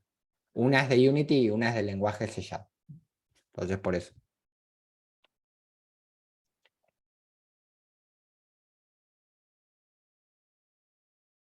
Y sí, la de Vector 3 de C Sharp está un poquito más limitada en transformaciones vectoriales, ¿no?, obviamente. Entonces, bueno, vamos un ratito al break y en un rato volvemos.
Me-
Vamos volviendo, entonces retomamos con el tema de las partículas y vamos a hacer un ejemplo un poquitito más interesante, al menos en términos de mecánica, ¿no? Entonces, mi idea inicial es introducirle a ustedes un concepto que creo que les va a servir bastante para empezar a prototipar algunas mecánicas que todavía quizás no nos queda, quizás hay algunas herramientas adicionales que podríamos llegar a introducir para fusionar el tema de cierto comportamiento particularmente ligado a lo que se conoce como la IA del enemigo o el comportamiento preprogramado del enemigo, ¿no? Que generalmente algunos de ustedes dicen, bueno, aprendimos herramientas como las animaciones o herramientas como el timeline que quizás nos puedan llegar a permitir hacer que los enemigos se comporten de cierta forma, ¿no? Pero también existe otra herramienta que está muy buena en Unity, que es la corrutina. Que generalmente con Invoke Repeating, cuando hablamos de Invoke Repeating, que fue nuestra primer forma de introducir comportamiento preprogramado cada cierto intervalo de tiempo, ¿no? Estábamos utilizando una corrutina. Entonces, imagínense simplemente que yo tengo estos cañones acá, y estos cañones que tengo acá, que de hecho voy a agregar más cañones. Estos cañones que tengo acá, ¿dónde está el otro? Acá. Vamos a poner este acá y vamos a poner este allá. Entonces, estos cañones que tengo acá, si bien tienen un comportamiento preprogramado, es un comportamiento que es bastante sencillo, es decir, es un cañón que está ahí y dispara. O sea, Yo podría hacer más interesante este cañón de distintas maneras, como por ejemplo podría hacer que rote o podría hacer que se mueva, ¿no? Y al hacer que se mueva, obviamente con él se movería su Raikas y me generaría un desafío adicional, ¿no? Lo que pasa es que para hacer que esto se mueva hay distintas opciones de hacerlo. Y alguno de ustedes quizá dirá, bueno, voy a animar esto con programación, con una animación, lo cual está bastante interesante, pero al momento de animar con una animación, quizás existan problemas para determinar cuándo disparar, o quizás existan problemas al momento de agregar, por ejemplo, la reproducción de una partícula al momento de disparar. Es decir, nosotros podríamos ir al prefab, ¿no? Y, por ejemplo, agregar acá una partícula, vamos a agregar acá un efecto partícula, ¿no? Vamos a ponerla, a ver acá, en forma de dona. Vamos a ponerle un tiempo de vida de 1, ¿no? Y un star speed de 1. Vamos a ponerle una densidad de emisión de 500 y vamos a hacerla medio grisácea así. Y vamos a quitarle el loop. Entonces, ustedes podrían decir, bueno, que cuando se dispara pase algo como eso, una especie de emisión. De hecho, es demasiado la duración. Vamos a bajarle a 1 la duración. Que pase eso, ¿no? Una especie de emisión de un efecto de disparo. Se supone que esta duración y este tiempo de vida de la partícula debería coincidir con lo que sería el tiempo de cooldown del disparo, ¿no? Entonces podríamos poner quizás un tiempo de más pequeño y una velocidad quizás, sí, 0,8 también. Entonces, las cosas que se pueden hacer con esto, obviamente con más tiempo se pueden hacer algunas cosas más elaboradas, pero estamos de acuerdo en que es importante poner destellos visuales o información visual de lo que ocurre, ¿no? Entonces, pero lo que pasa es que cuando yo tengo muchos elementos que tengo que programar, tener una herramienta que me permita combinarlos a todos es bastante compleja. Y ahí es donde está la corrutina. Por ejemplo, la corrutina es un elemento que nosotros podemos introducir en nuestro código, que podríamos llegar a hacer bastantes cosas con mucha línea de código, pero con pocas líneas de código, perdón, pero que nos cambia un poco la forma de programar. Porque cuando nosotros programamos una corrutina, tenemos que entender distintas cosas, ¿no? Entonces, inicialmente lo que voy a hacer va a ser serializar acá la partícula porque también la vamos a utilizar para disparar, ¿no? Acá, particle system, shoot, particle. Y en teoría, una vez que hacemos esto, nosotros simplemente cuando disparamos, acá se dispara la pala y obviamente lo que hacemos es shoot particle.play. Y ahí técnicamente tendríamos cubierta la parte de disparo por programación de la partícula, ¿no? Entonces vamos a testear si esto funciona bien en todos nuestros cañones. Hay que quitarle la opción Play on Awake, obviamente, porque si no va a tener ahí un disparo medio raro, ¿no? Y bueno, obviamente la partícula podría ajustarse más, podría ser un poquito más linda, pero inicialmente sirve a su propósito. Entonces se supone que Ah, no lo asocié en todas los prefab. Ah, claro, porque lo sobreescribí, pero no lo tengo en todos los prefab, lo cual es un dolor de cabeza. Vamos a hacer que vuelvan a default. No, tampoco. Vamos a tener que asociarlo individualmente, pero a ver, debería haber tomado ahí. Vamos a probar de vuelta. Cambiamos acá la referencia en el prefab original y ahí tomó. Y ahí se actualizó. Si no, se ve que no guardé al momento de actualizar el prefab, entonces no me tomó en las otras referencias. Fíjense que ahí lo cambié en uno y me tomé en todos. Me tomó en todos. Puede fallar, dijo.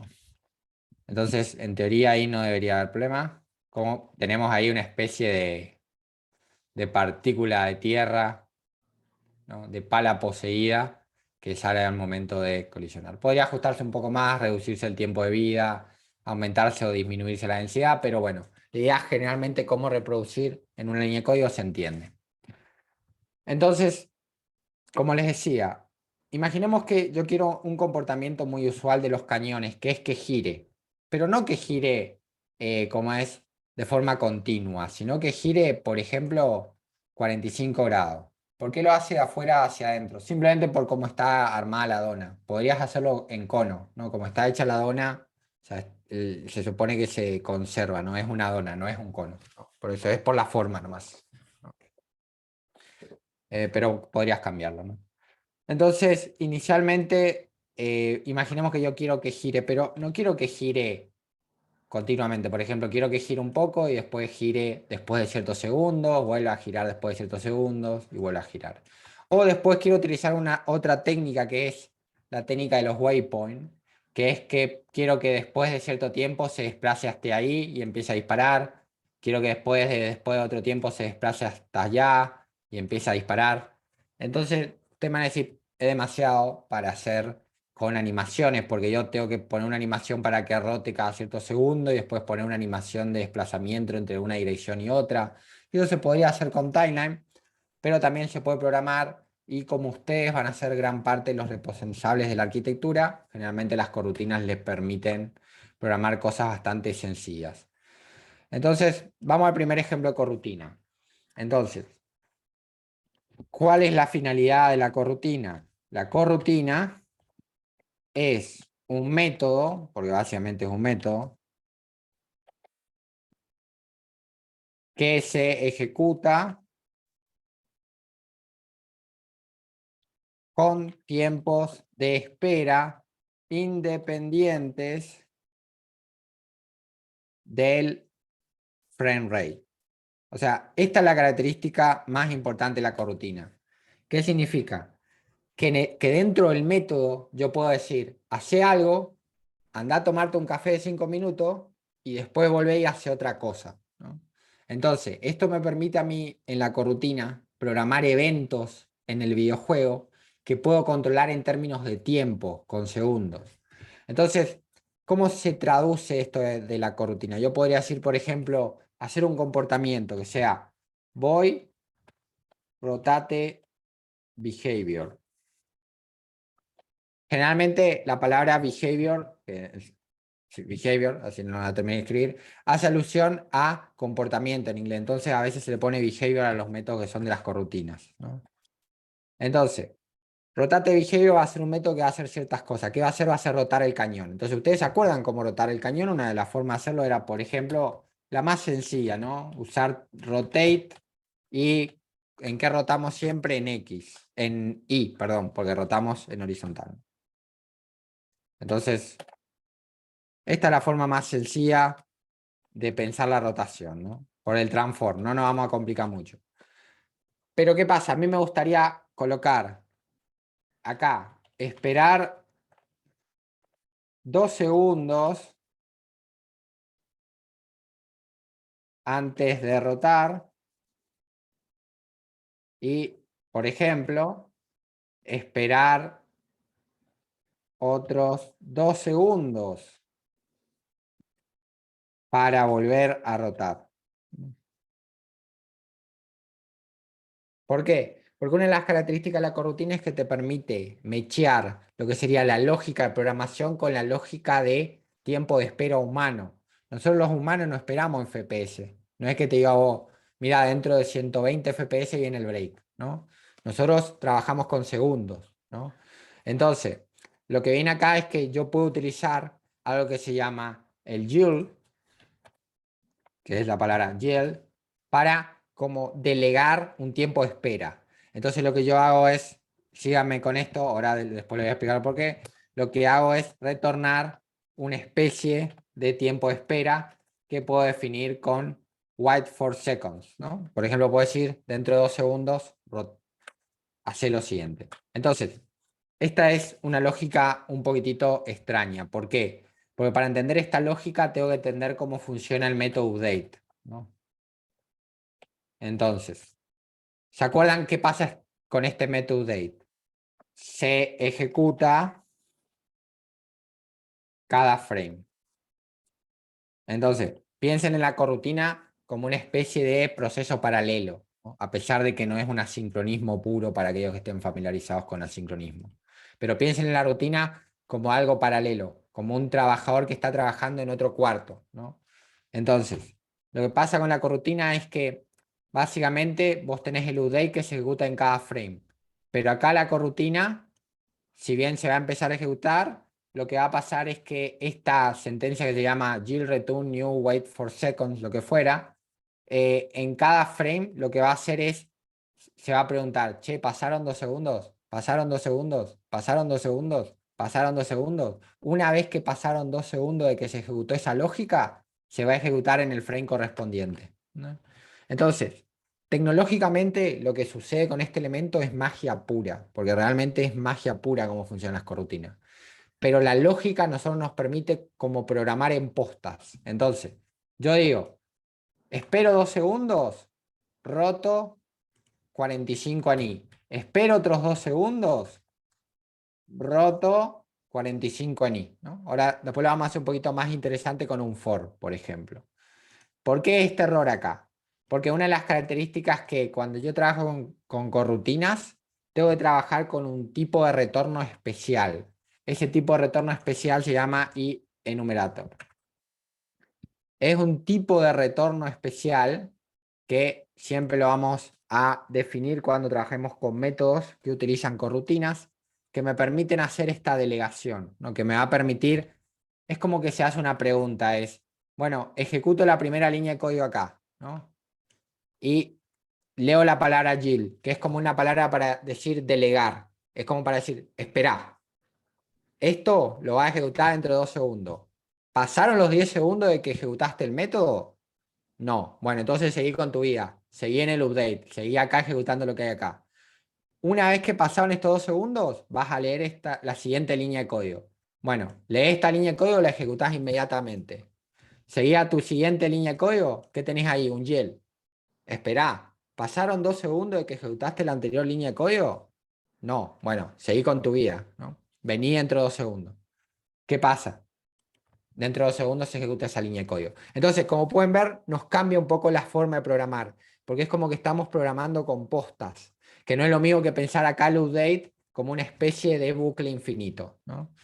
Entonces, ¿cuándo se utilizan las corrutinas? Y bueno, ¿se acuerdan que le dije que era muy parecida al invoke y al invoke repeating, ¿no?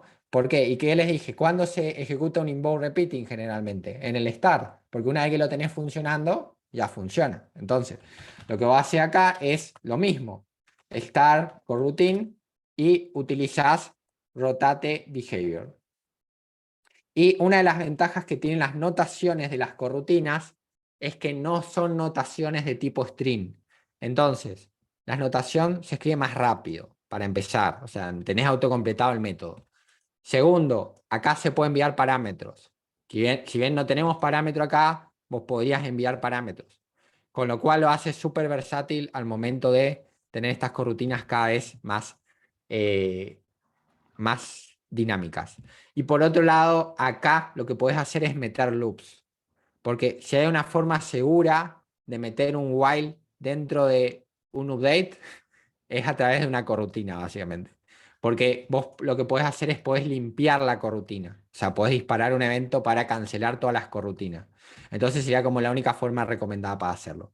Acá, particularmente Julián, no quedaría en loop porque esto se ejecuta una vez, ¿no? Y listo, ¿no?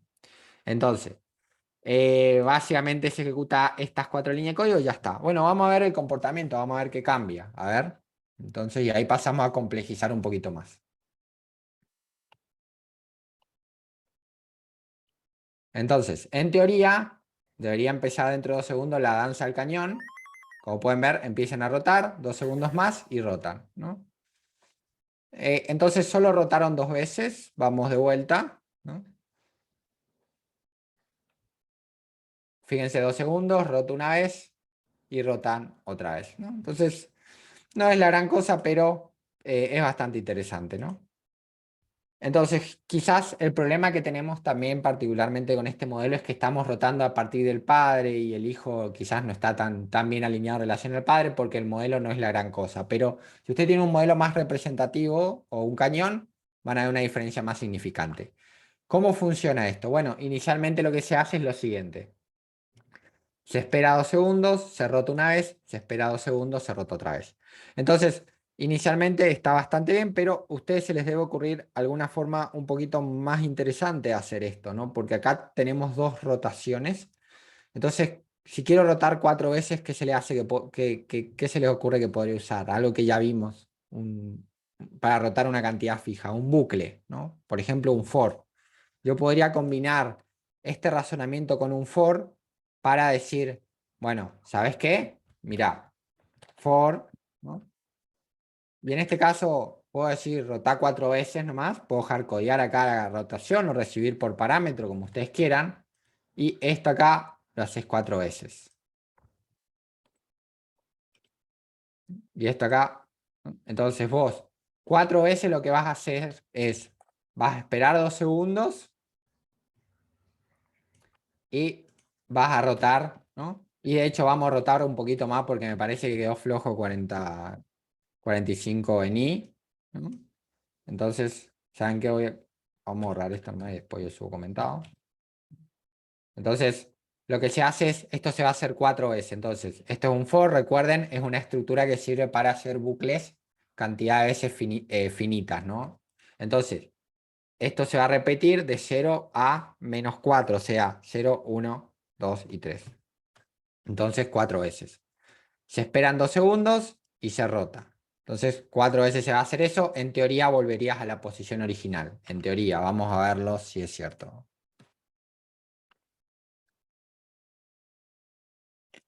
Entonces, veamos acá el resultado.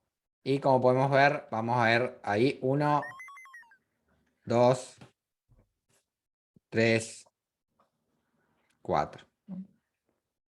Entonces, ahí se rotó 4 veces.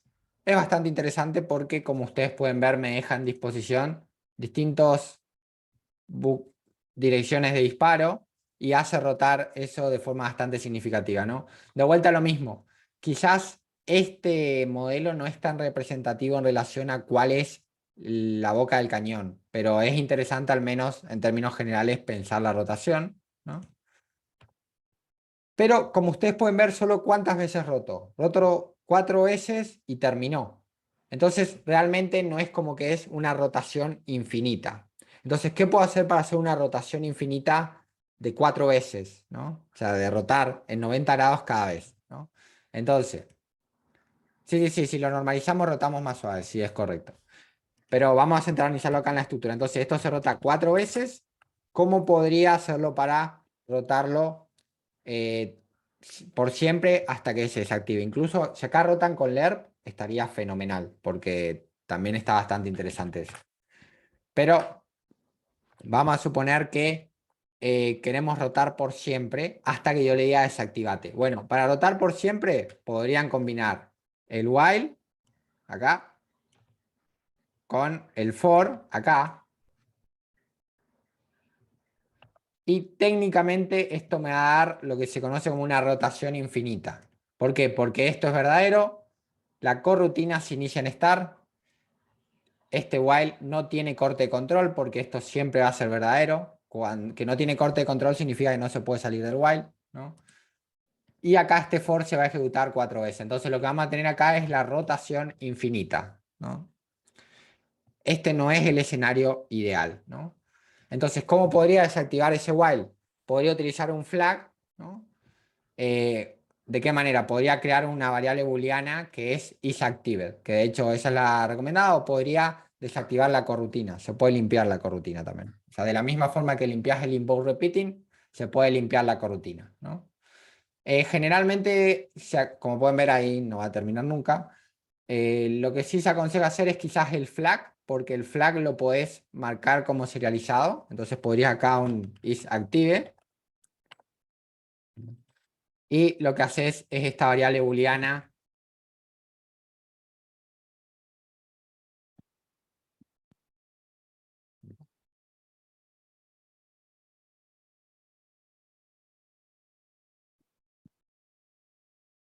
isActive. Y lo que haces es que esta variable también le das la opción de que por alguna cuestión de diseño se pueda activar y desactivar, ¿no? Entonces algunos cañones aparecen activados, otros no, y así sucesivamente. Entonces de esta forma vos podrías salir de esa rotación, ¿no? Porque técnicamente ese while no se ejecuta. Entonces rota, ahora vamos a ver, acá, entonces seleccionamos 2. Ay, me está disparando el compañero, ¿eh? Bueno, entonces, ese fíjate que se desactivó y ya no está rotando, y el otro es esta acá, ¿no? Sí. Entonces tengo algunos activados con la corrutina y otros no, ¿no? Entonces, básicamente fíjense en la potencialidad que tenemos ahí con 4 líneas de código, que en realidad estamos combinando esa potencialidad. A grandes rasgos se entiende cuál es la potencialidad de esto, o sea, qué sería técnicamente una corrutina, al menos a muy grandes rasgos. Genial. Algo más interesante que podemos hacer como un ejemplo un poquitito más complejo es hacer lo que se conoce como un waypoint, un sistema de waypoint. ¿Qué es un sistema de waypoint? Son una serie de puntos hacia los cuales yo voy a determinar que se van a desplazar ciertos elementos. Entonces, es un tipo de movimiento, ¿no? Generalmente no nos llegó el tiempo a darlo, pero está bastante interesante para pensarlo. Entonces, vamos a racionalizarlo acá un poquito. Vamos a incluir acá algunas esferas. Point A,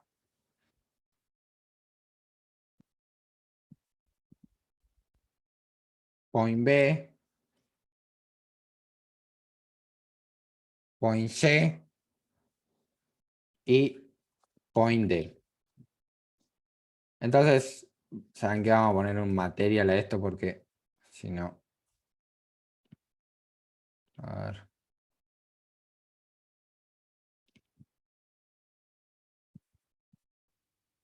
No es la gran cosa el materialismo. Bueno, justo elegí un material claro. Bueno, ok, ahí está. Entonces, todo rojo porque sirve para la depuración. Entonces, tengo acá un punto A, por ejemplo, un punto B, por ejemplo, acá, un punto C allá. Entonces, en teoría, los waypoints es un sistema de movimiento que está determinado por puntos. Entonces, lo que yo digo es, este objeto se mueve hacia ese punto. Una vez que llega ahí, se mueve hacia el otro punto. Una vez que llega ahí, se mueve hacia el otro punto. Y otra vez que llega ahí, se mueve hacia el otro punto. Y después reinicia el movimiento al otro punto y así sucesivamente. Bueno, este sistema de movimiento de waypoints es muy importante porque le sirve de base para entender lo que más adelante se conoce como pathfinding, que vimos en el After de NantMesh, que si bien lo vimos de forma automatizada, no programamos nosotros el pathfinding. Si ustedes más adelante quieren entender la base de ese mecanismo, en realidad es un sistema de waypoint extendido, porque básicamente es un sistema de waypoint más completo que hace un trazado en función de cierto algoritmo, que puede ser algoritmo estrella, Dijkstra o BFS, que son los 3 algoritmos que se utilizan para hacer inteligencia artificial para encontrar caminos en los videojuegos. Entonces, la base de ese conocimiento es esto, el sistema de waypoint, que son puntos de referencia a lo que te vas a mover. Ustedes pueden pensar, hacerlo debe ser un dolor de cabeza, pero en realidad con una corrutina es bastante sencillo hacer. Lo primer lugar es que si ustedes tienen una lista de puntos, automáticamente ustedes establecen que lo que tienen es una colección de puntos. Una colección de puntos puede estar dada obviamente por un conjunto de transforms, ¿no? O incluso un conjunto de GainObject. Vamos a ponerlo GainObject. Entonces vamos a hacer serialize files, ¿no? GainObject, ¿no? Pueden ser transform o GainObject, en este sentido es indistinto. Y lo que vamos a hacer es poner un nombre de variable significativo que sería waypoint.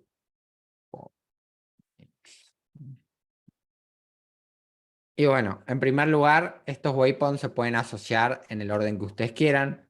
Y lo que vamos a hacer va a ser un comportamiento que ahora este comportamiento se va a llamar waypoint behavior. Va a ser también una corrutina, yo puedo tener un número ilimitado de corrutinas activadas, no necesariamente tengo que tener una. Lo que sí se aconseja por cuestiones de performance es que una corrutina tenga como uno o dos bucles, no más de uno o dos bucles. Particularmente como mínimo no debería tener más de dos while, no debería tener whiles anidados, porque la sobrecarga de cómputo ahí va a ser bastante. Entonces, el máximo de carga de cómputo que ustedes deberían tener en una corrutina debería ser a lo sumo un while y un for anidado, como es este escenario. Obviamente que si van a poner instrucciones fijas, como son llamadas a métodos, ahí pueden esmerarse, porque ustedes piensen que pueden utilizar una corrutina para cambiar propiedades de un material con tiempos de espera. Cambiar el color, después cambiar la intensidad, después cambiar otras cosas, volver a cambiar el color, ¿no? En ese caso, el término de la carga computacional no es tanto, pero si van a meter bucles, la norma de performance es solo un while por corrutina o un while y for anidado, ¿no? Pero no tener dos bucles anidados, más de dos bucles anidados uno dentro del otro. O sea, no tener, por ejemplo, acá un while más o acá dentro un for más, porque ahí ya la carga computacional empieza a ser bastante y la corrutina no funciona muy efectivamente, que digamos, ¿no? Entonces, por eso no se pone todo en una sola corrutina. Y también por una cuestión de separar la lógica, porque si no, está todo en el mismo código y es bastante difícil de mantener. Entonces, como dijimos, esto va a ser una corrutina, entonces el retorno no es void, es enumerator, que permite hacer ese tiempo de espera.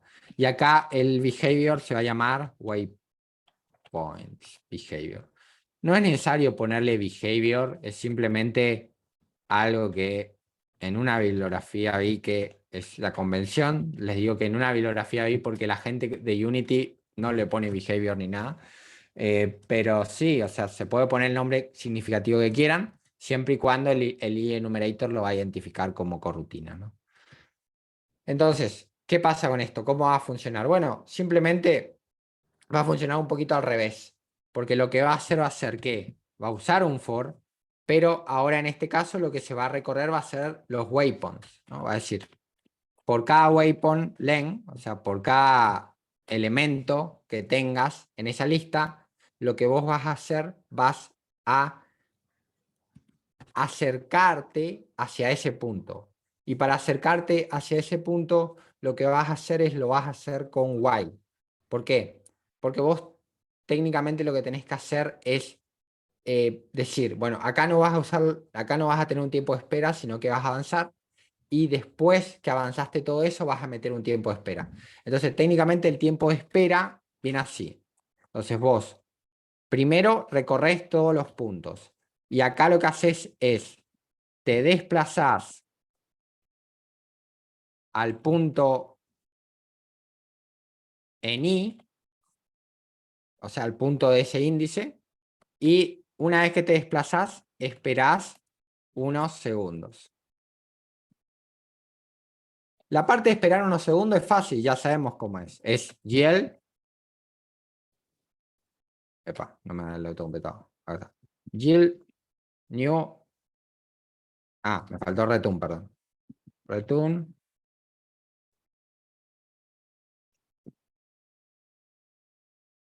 new wait for second. Fíjense que ustedes pueden esperar por distintas unidades. Pueden esperar wait for second o también pueden esperar por el fix update.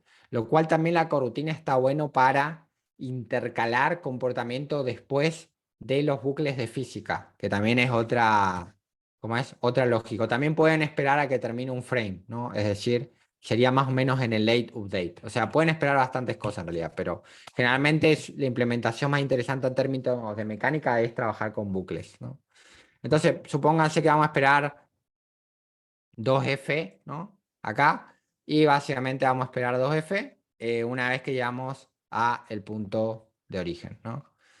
Y lo que vamos a hacer va a ser básicamente acá. Ahora, ¿cómo avanzamos? Bueno, para avanzar vamos a utilizar un while, básicamente. Entonces vamos a... Esta quizás va a ser la parte más engorrosa de entender porque generalmente no nos desplazamos con esta técnica, pero para la corrutina está bastante bien.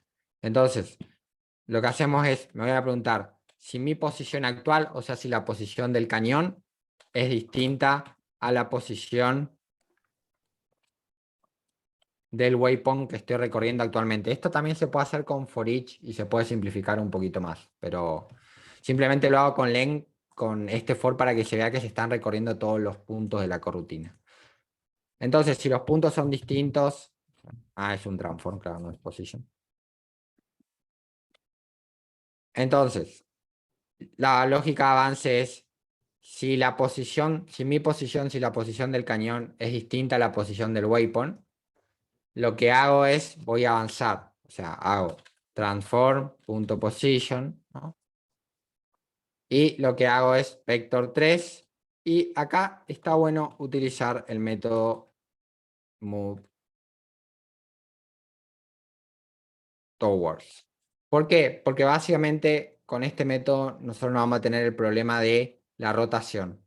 Entonces no tenemos que calcular la rotación y simplemente nos movemos a ese punto y ya está. Y ponemos el punto origen y el punto destino. En este caso el punto de destino es este que está acá.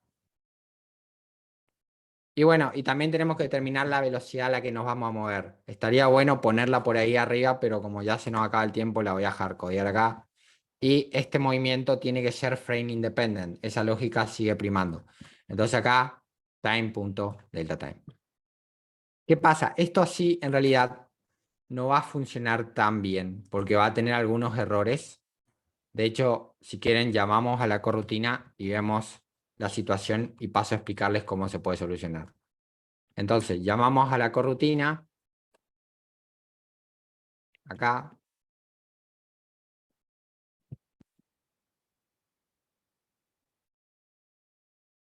y lo que vamos a hacer ahora va a ser cargar los waypoints. Entonces, los waypoints no necesariamente tienen que ser compartidos, pueden ser diferentes para cada cañón. Entonces, para el cañón 1, vamos a poner 4 waypoints y van a ser A, B, C y D, ¿no? Y para el otro punto pueden ser 6 waypoints, ¿no? Y va a ser A. Entonces, como pueden ver, se puede hacer distintos caminos. Por eso le digo que esta es la base de entendimiento de cómo funciona el pathfinding en el desarrollo de videojuegos, porque más o menos funciona así, o sea, es una lista de caminos posibles y yo defino por cuáles me puedo desplazar, y la lógica de inteligencia artificial para buscar el mejor camino posible es tomar esta lista y elegir un camino. Obviamente que entre 3 puntos es fácil, pero imagínense que tengo como 40 nodos entre los cuales me puedo desplazar, algo así, ¿no? Que estaríamos cargando 50 años, ¿no? Pero, y este va a ser al revés. No, weapon no. Este va a ser D, C, B y A. Bueno, una vez que nosotros carguemos esto, van a ver que en realidad el funcionamiento no es tanto como nosotros esperamos, pero es algo interesante, ¿no? Entonces, como pueden ver, estamos ahí, se quedó medio parado. Y es como que en realidad ustedes pueden llegar a ver, van a ver acá, que hay una especie de alineamiento, ¿no? De hecho, fíjense, es como que se están desplazando ahí, pero yo no llego a percibir, ¿no?, el movimiento. ¿Por qué pasa esto? Bueno, porque en realidad, si bien yo me estoy desplazando, me falta una línea clave en la corrutina. Porque cuando yo trabajo con la corrutina, como ya dijimos, ¿se acuerdan que les dije, mira, yo puedo poner a esperar ¿cómo es? Al update? Es decir, puedo decir, bueno, espera por 2 segundos. Pero ¿qué pasa si yo quiero ejecutar algo en el update? ¿No? El caso del movimiento se tiene que ejecutar en el update.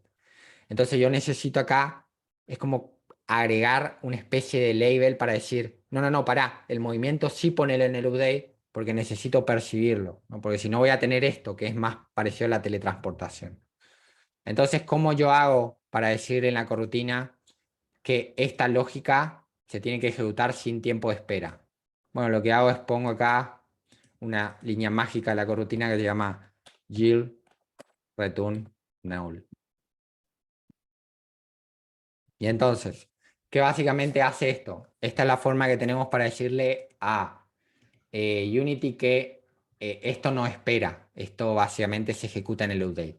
Entonces, como pueden ver, es un paradigma, una forma de programar la corrutina muy particular. Ahora bien, las corrutinas, para aclarar, no son solo de Unity. Hay lenguajes que tienen corrutina, como por ejemplo Kotlin, Haxe, que son lenguajes un poquito más modernos, porque es una forma de programar que se está volviendo bastante popular ahora por este enfoque que es cuasi asíncrono, que aquellos que vienen de JavaScript y aprendieron a programar promesas, con esto se deberían sentir muy cómodos, ¿no? Porque son como meter tiempos de espera y particularmente es muy parecido a trabajar con set timeout y set interval, si saben JavaScript, está bastante bueno, ¿no? Pero de vuelta a lo mismo, es una forma de programar. Sí, vi ahí en base a lo que dijo Hernán que lo tienen que hacer con esto, no necesariamente, podrían hacerlo con otra cosa, podrían hacerlo con animaciones, ¿no? Me quedó, sí, acá. Y podrían quizás con un esfuerzo llegar a un resultado bastante similar. Pero es como les menciono, hay ciertas características, bueno, ahí como pueden ver, se va a empezar a desplazar, ¿no? Y es por esa orden que le di de cómo es de que se ejecute en el update, ¿no? Entonces, como pueden ver, es una especie de danza y está bastante interesante, ¿no? Quizás la velocidad es mucho, pero eso lo pueden ajustar ustedes, ¿no? Entonces, conclusiones, ¿qué son las corrutinas, ¿no? Es una forma de programar que permite como mezclar lo que sería los tiempos de espera con el funcionamiento en el update, ¿no? Eh, Pathfinding no vamos a ver en profundidad, de hecho ya se nos acaba el curso, pero en realidad el pathfinding en Unity, la lógica no es programarlo vos desde cero, es utilizar el NandMesh. Para eso está el after de NandMesh, ¿no? Que vimos, que es básicamente dibujar el mapa, utilizar un agente y listo. Ese es el pathfinding de movimiento más usual. ¿Qué pasa? Hay otro pathfinding en el cual no se puede hacer eso. ¿En cuál? En el movimiento de grilla, por ejemplo. Eso no se puede hacer así porque el movimiento de grilla para Tower Defense no funciona con el NandMesh. Pero tengo un ejemplo que si quieren después del curso lo pueden ver, que lo pueden encontrar en mi repositorio. Después cuando termine el curso le voy a listar todos los ejemplos a mirar si quieren seguir profundizando, que es el ejemplo del Tower Defense, donde ahí no puedes utilizar el NandMesh porque tenés un sistema de grilla, entonces tenés que utilizar un sistema de nodos. Y ahí hay un pathfinding hecho utilizando Estrella con un sistema de nodos de Unity, ¿no? Entonces, eso sería como lo más top en complejidad de trabajo con caminos en desarrollo de videojuegos. Hay sistemas mixtos, es decir, hay combinaciones, pero de vuelta a lo mismo, a veces esas combinaciones en proyectos chicos con presupuestos acotados nunca se llegan a dar, porque depende mucho del tipo de juego que quieras hacer, ¿no? Pero bueno, la corrutina está muy bueno para prototipar mecánicas, porque si ustedes lo piensan, en estas pequeñas líneas de código tienen un comportamiento de rotación infinito y encima que pueden desactivar. En estas pequeñas líneas de código tienen un sistema de waypoint, sin recaer en animaciones y sin recaer en otras cosas. Entonces, como pueden ver, son cosas bastante interesantes que suman a la potencialidad, ¿no? Entonces, bueno, más o menos, no sé si hay alguna otra duda adicional. Si no, aquí terminaríamos. No hay desafío. La clase de hoy, como les mencioné, es una clase de transición. Si no, bueno, otra cosa. Mañana tenemos after, ¿eh? Así que yo los espero. En el after vamos a ver dos temas. Vamos a ver persistencia, que sería, en realidad es un único tema, ¿no? Persistencia es guardar la información del jugador en la máquina, ¿no? Para que cuando vuelva a correr el juego tenga su información. Vamos a verla con dos cosas. Vamos a ver persistencia simple, que sería utilizando la clase pref_user, una clase de Unity para guardar datos que solo se pueden guardar enteros, strings y flotantes, o sea que no te sirve para guardar arrays o diccionarios. Y les voy a mostrar un caso de persistencia diccionario, que ese sí hay que programarlo a cero, desde cero, que eso se conoce como serialización, ¿no? Entonces, bueno, esos dos ejemplos van a ser ejemplos sencillos, pero les van a servir de base si quieren implementar un sistema de serialización. Muchas de estas cosas que les mostramos acá en el curso, se las mostramos para que ustedes puedan consumir contenido de otras personas, que hay contenido en YouTube o incluso en las páginas de Unity que les vamos a mostrar dónde encontrarlo. Pero a veces si ustedes tienen esa explicación de base, pueden ir a consumir ese contenido, esos tutoriales, y van a poder entenderlos y aplicarlos en sus propios videojuegos, ¿no? Esa es la idea, por eso a veces no nos da el tiempo para explicar todo en profundidad, pero focalizamos lo importante para que puedan perfeccionarlo en su videojuego. Entonces, bueno, gente, se acerca el fin del curso. La verdad que estoy muy emocionado por poder ver sus juegos. Me estuvieron comentando que están bastante interesantes, así que aprovechemos al máximo este espacio y los espero mañana en el after. Y bueno, y nos quedan 2 semanas más juntos, así que aprovechar a seguir trabajando, ¿no? A seguir metiéndole al proyecto final, como dice Mateo. Y bueno, cualquier cosa recuerden que estamos disponibles para cualquier consulta.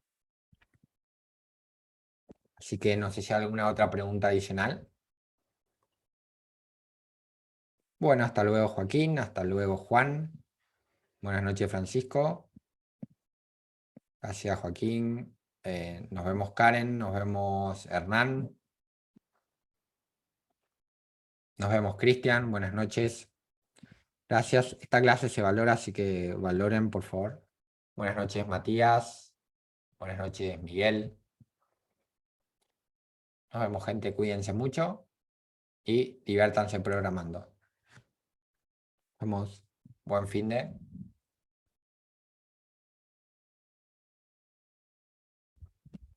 Chau, chau.